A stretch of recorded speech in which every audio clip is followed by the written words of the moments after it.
All right, you beautiful humans, I need to go a little off the cuff today. And honestly, this should have been my first video because when I'm talking about providing you with some guidance on building wealth, it will not make much of a difference if you do not have this one thing. So feel free to just like put me in the background if you want, as far as like listening to me while you're doing something else. I totally get it. Or if you're like driving to work, whatever it is, because I know that when many of us are super motivated to save money because we've watched some finance video or read some book, and then you say like, okay, I am done eating out forever. I'm going to be building wealth. So let's go. Like, let's do this. And of course, a few days later, you slip up, you order some Uber Eats. And again, like, you know, it's because you're too tired to cook. And here's the thing, like, I get it. Like Uber Eats and DoorDash, it does get a lot of flack. And maybe some of you, it really is a worthwhile investment that totally makes sense. But here's the truth. Motivation is like a spark. It burns bright and it actually burns fast. So if you want to actually build wealth, you need something way stronger than that. And here's the thing, I'm not gonna string you along to the end of the video.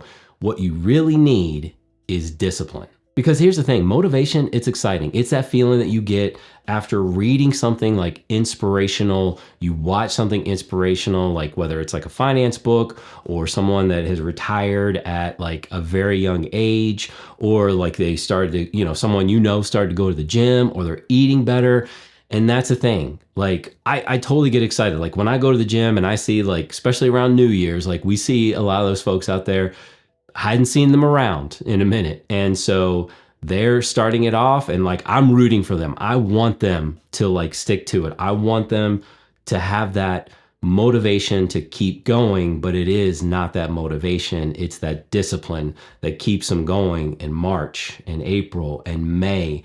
Because discipline is like showing up when you don't feel like it, when it is painful, when you are tired, when you are frustrated, whatever it is, but it's the discipline that keeps you in that game. And so like when we talk about like a financial reference here, so it's saying no to whatever that might be costing you unnecessary spending, again, because it does pop up like all the time. It's like paying yourself first, even when that new iPhone or whatever that device is enticing you.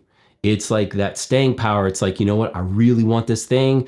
I really want to do that thing. And here, I'm all about experiences and stuff. And I'm not saying that you've got to live this very sad life and you've got to like pinch pennies, pinch nickels, whatever it is, and not live. That's not what I'm saying. I am just saying that like, you can't just white knuckle your way through discipline. You need a reason to stay that course. Maybe it's like getting out of debt. Maybe it's quitting that job. Although I know the job market right now, as of this video, things are not looking so hot, but maybe it's a place that just makes you completely miserable. Or never going back to that like crappy apartment or house with that mystery stain on the ceiling. And I'll tell you what, man, I had some roommates at the time and I was much younger, but I remember living in this house. And I mean, it was built in the late 1800s. So, you know, that gives you some perspective. And it certainly was not up to code. And I even remember we had like carpet in the kitchen and it's like, who has carpet in the kitchen?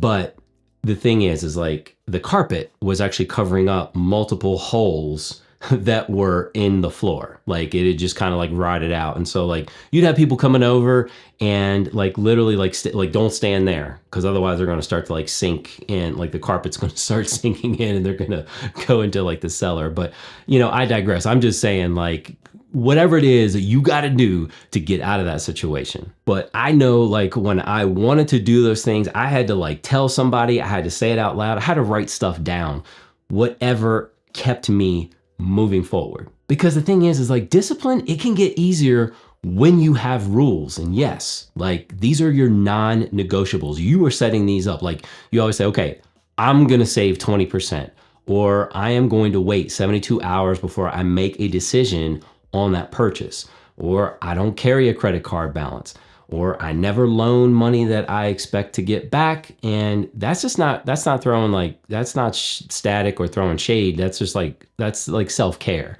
You got to like pick like one or two things just to get started, stick to them like your money depends on it, because it really does. And here's the thing, if you're in a relationship, and I actually talked about this previously, like this part is huge. So you can be the most disciplined person on earth, but if your partner is out here like spending money, like swiping or tap to pay is a new and exciting phenomenon, it is going to be rough for you, my friends. So you've got to start that convo. And the thing is like, Do it in a way that like you're approaching them in a way that just says like, hey, can we like talk about our goals? Try not to be threatening at all. Like you just want to say like, I just want us to be on the same team with this money stuff. Be honest, be kind, and like remember, it is not about like blaming them. It's just about building something together. And of course, the one thing that's really going to creep up to you is that peer pressure. Yes, it is going to like return from high school, because it's like that friend who is like, hey, are you coming on that trip? I mean, you only live once.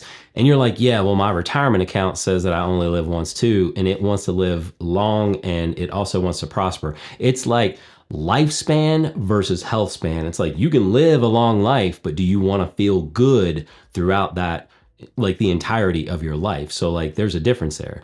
You got to learn to say like, listen, I am on a goal right now, so let's like hang out, but like maybe we could actually do something that's kind of cheaper. Your real friends, like they're not going to try to guilt trip you. And if they do, you maybe need to reevaluate your friend group. And there's probably going to be some like real difficult conversations that come up, especially like for those friends that you've had for years, because it might just be like one of those things like, listen, I care about you, I love you, but hey, this like right now, this is not where I am. And you know, we are not lining up. And it might be one of those things like you got to like part ways. But the thing is too, is like there's no real cheat code here.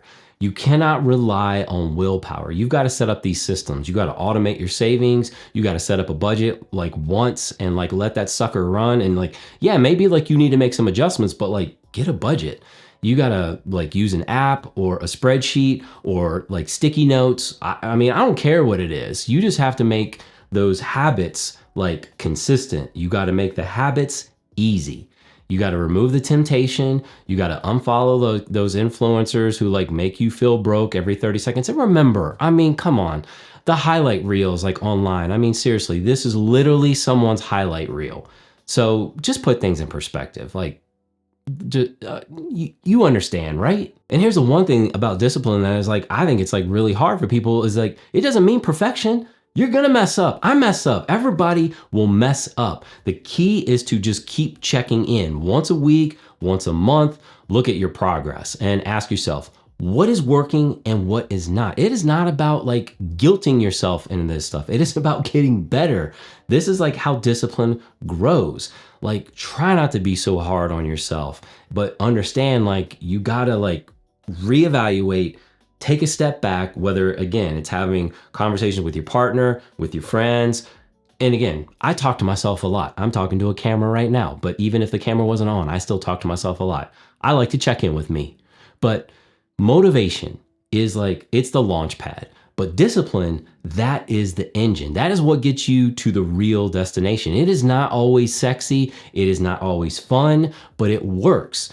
But I do want to ask you, what is your financial like non-negotiables? I would really love to know. Like drop those in the comment section because I would love to have a conversation with you about that. And honestly, here's the thing. If you like this video, please hit that like button, subscribe to the channel because I'm going to be sharing more stuff out here. And if you know someone who also needs help trying to get their financial life together, certainly share this with them. And remember, like wealth is built quietly, it is built patiently and like with purpose, like on your next level up. And here's the thing, as I always say, I appreciate your time here and I will see you right back here on the next one.